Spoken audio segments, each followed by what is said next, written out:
Yeah, bring you home. Yeah, come on. Yo! Yo! Haha! Haha! Yo ah! Yo! Haha!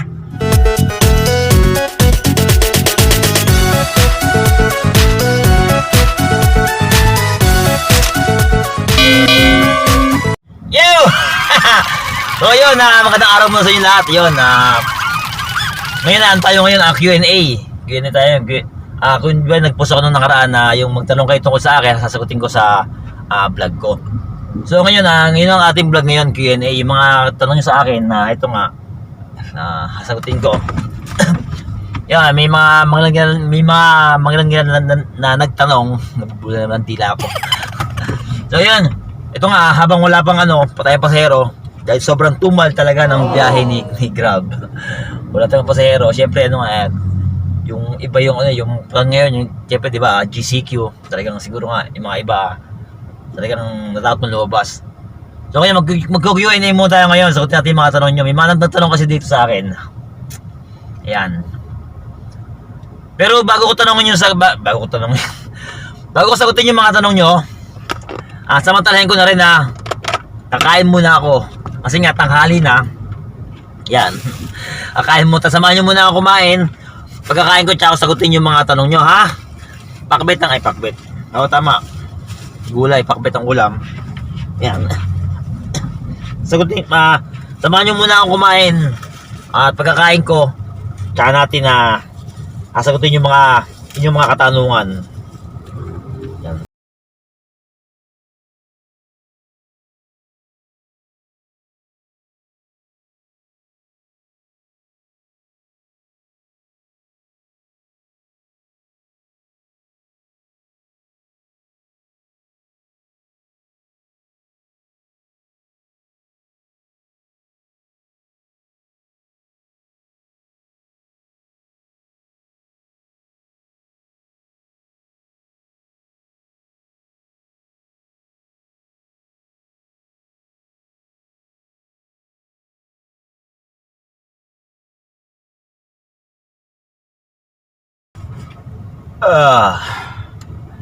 Busog!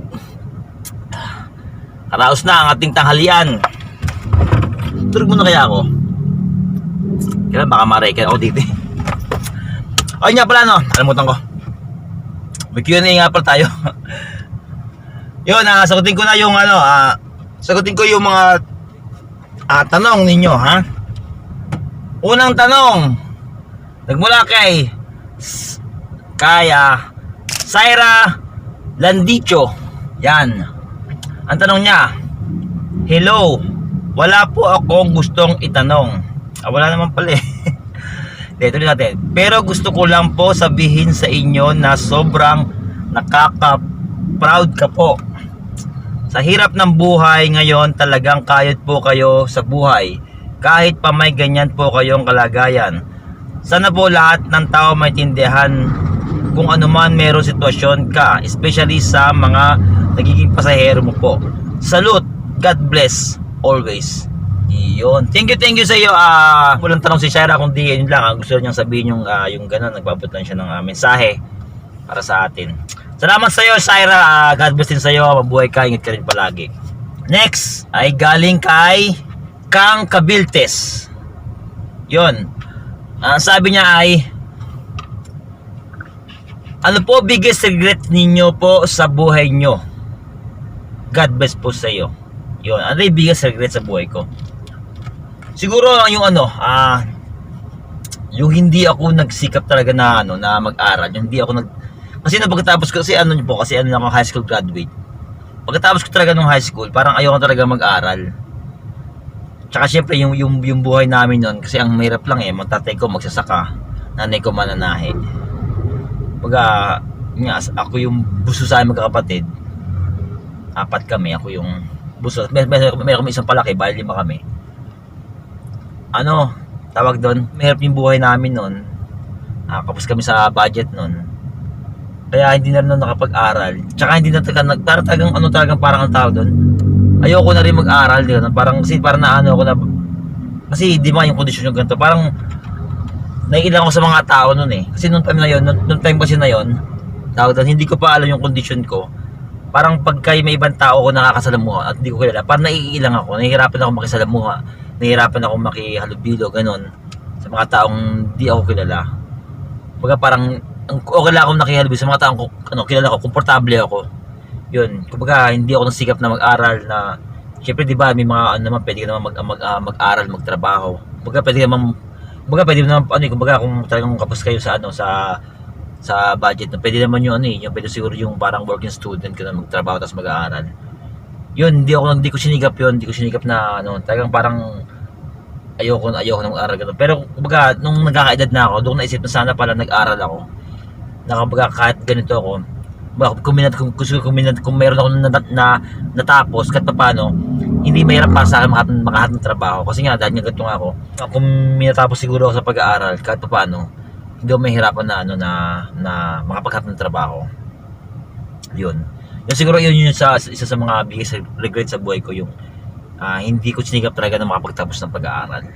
Yun, kaya kayo mga kabataan sa mga nanonood sa inyo, hanggat maaari ako magsikapin talaga makapagtapos ng pag-aaral. Yun, kasi maganda, iba kasi meron kayo pinag-aralan, iba meron kayo natapos, diba? Kumbaga parang yun yung isa sa mga sa pangahawakan nyo na natapos kayo, na talagang pag nagamit nyo talagang may marating talaga kayo. Iba talaga yung meron kang talagang natapos kumbaga meron kang profesyon. Yun mga ganun. Yun. Salamat sa tanong mo Kang Kabiltes. Yun so ang sunod natin ay si Lars G. Yan, ang sabi ni Lars G, maliban po sa pagtataksi, ano pa ang extra income nyo? Lalo na po yung pandemic na di pwede bumiyahe. Paano po naka-apekto sa inyo? Yun. Maraming salamat sa tanong mo, Lars G. Kasi doon sa maliban sa pagtataksi yun. Sabagay kasi Grab, parang ni taxi rin naman yan. Yun, maliban sa pag-Grab, wala kaming ibang extra income. Ito na talaga yung pinagkukuha namin ng kita talaga. Itong pagda-drive ko, pakikilabasan ko, yan, ito na talaga yung yung pinagkukunan ko. Yan, nung panahon ng pandemic, di ba, natigil ang biyahe, talagang sobrang hirap talaga. Kasi kumbaga meron kaming konting ipon, naubos na rin yun talaga. Kasi akala namin nun mga ilang buwan lang di ba, inabot ng ilang buwan siya. So hindi ako nakabiyahe. Noong time na yun, kumbaga kami mag-asawa, nagtulong kami ng mag-asawa ko. Yung asawa ko kumbaga siya magluto ng mga kakanin, ganyan. Yun sa taguto ako taga-deliver, yan. Ako taga-benta. Basta may pa-order siya, lutuin niya. Ganun, nagtuwang kami. Kasi talaga kailangan talaga namin gumawa para makatawid kami. Dahil sobrang hirap talaga nung time na yun. Kahit hanggang ngayon, lalo ngayon, ang hirap ng biyahe. Kumbaga nakabalik na, siguro mga mga 7 buwan nun na bakante, hindi ko nakakabiyahe. Tapos nun, nakabalik na ako. Hindi naman siya ganun kalakas yung biyahe. Sobrang hina rin ng biyahe. Kumbaga syempre maghahati pa kami ng operator ko. Kumbaga talagang yung nauwi ko talagang pera, natitake ko po talagang sapat na sapat, minsan talaga kulang pa talaga. Kasi sa mga bayarin. Tapos di ba, nung time ng pandemic, wala kaming mabasa pera sa amin noon. Pagka nagkautang-utang din kami, may mga nakagardo yung mga utang. Kaya kumbaga ngayon lagi bumabawi sa mga bayarin namin, sa mga yung kuryente, mga ganyan, mga bayarin yan. Pero awa naman ng Diyos, nakakaraos naman kami. Yun, hindi naman binabayaan ni Lord. Kumbaga yun ang kailangan talagang magtipid talaga. Tapos yun, siguro wag kang wala ng pag-asa. Matatapos siguro to. Yun. Basta yun yung naging bukod sa sa pag-Grab, wala kami ibang pinagkukunan kundi ito lang talaga yung aming nagkakakitaan, yung pakiki-drive ko. Yun. Salamat sa tanong mo, Lars G. Next, sa kay Karen Ko. Sa tanong niya, taga saan po kayo? Anong route nyo po? Ayun, taga Bulacan talaga ako. Taga Bulacan ako. Bibiyaya ako dito sa sa Metro Manila. Kasi kasi ako taga Bulacan ako. Nag-i-stay ako dito sa Manila kasi yung may-ari ng sasakyan nagnagamit ko na to, taga rito sa Maynila. Stay ako rito. Umuwi ako sa amin tuwing every 2 weeks ako umuwi sa Bulacan. Yun, tapos pahinga ako ng ilang araw. Tapos lubas uli ako, biyahe na naman. Ganun. Metro Manila yung yung biyahe ko at taga Bulacan ako. Yun. Salamat, Karen ko. Next na tanong naman ay mula kay mama mo. Mama ko. Mama mo. Yan. Sabi ni mama mo ay, nakapagtapos po ba kayo ng college and what course po? Yan. Hi mama ko. Nakakalungkot na sagot. Yun, hindi po ako nakapagtapos ng college. Hanggang high school lang po yung natapos ko. Yun nga, kasi nga mahirap yung buhay namin noon. Magsasaka nga tatay ko at nanay ko yung mananahe yun. Tsaka kapos kami sa pamumuhay. Kapos kami sa, kumbaga hindi naman kapos, sapat lang talaga. Kumbaga talagang kaya wala nang parang walang kakayanan na matutusan yung pag-aaral ko noon. At nga, ako nun makatapos na ng high school, parang ayoko naman talaga mag-college talaga eh. Yung talaga yung parang ayoko na mag-aaral eh. Pero mali pala yung yung isip ko, dahil pa talaga nasigap talaga ako na mag-aaral. Para kahit paano, di ba? Kasi talaga may tinapos eh. So yun, magkataramahan pa tayo eh.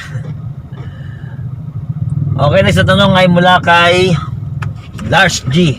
O di ba? Lars G uli. Dalawang tanong niya. Sabi niya ay, nasasaktan pa po ba kayo if may mga pasahero na bigla bababa or nasanay na rin kayo? Hindi naman sobrang Kung nasasaktan man ako o parang nanghihinayang, gano'n, nalulungkot o nasasaktan man, hindi mo siguro gano'n talaga kasakit. Parang may konting lang siya, tapos nanghihinayang ako, nalulungkot na parang kaya ko mo silang ihatid. Parang yung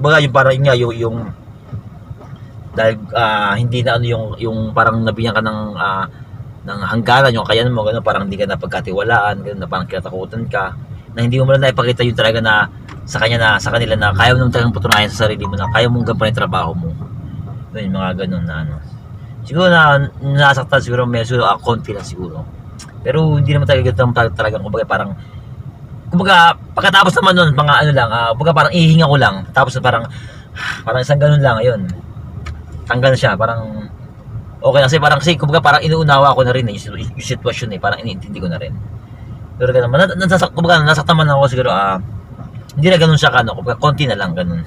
Salamat sa'yo, Lars G. Okay, next Karen ko ulit, kayo na to, pero bago to na siya naman. Sabi ni Karen ko, do you have kids and wife? Ay, ganun. Opo, Ma'am Karen, meron po akong asawa at magtatatlong anak. Yun. Magtatatlo na po yung anak ko. Yung misis ko po, buntis siya ngayon. Bali, malapit na po siya mga anak. At siya ay babae. Yun. Kasi kumbaga sa amin to, blessing sa amin yung baby namin to. Kasi yung dalawang anak ko, isusundan niya, dalawang lalaki. Malalaki na sila. Binatilyo na. Tapos dumating ngayon to sa amin yung isang bagong baby namin na babae siya. Nangyari kumbaga binigay siya sa amin itong panahon ng pandemic. Kumbaga parang siya blessing talaga. Yun nga, kumbaga parang siya yung magsisilbing pag-asa namin. Kasi kumbaga tagal namin hinintay siya. Tapos yun, kumbaga parang dumating pa rin siya. Parang ang mensahe niya, huwag kayo mawalan ng pag-asa. Kumbaga parang siguro nga tamang panahon lang, ibibigay talaga sa inyo yung hinihingi niyo. O yun, maraming salamat sa tanong mo, Karen ko. Meron pa ba? So yun, nasagot ko na lahat ang inyong mga tanong. Sana po ay nagustuhan nyo, nag-enjoy po sana kayo sa aking vlog na to. Sa mga nagtanong, maraming salamat po sa inyo, sa inyong mga tanong, sa inyong napakagandang mga tanong. Maraming salamat po. At yun na nga po, syempre hanggang ngayon wala pa rin tayong pasahero. Sobrang tumutagal ng biyahe. Nakakain na ako.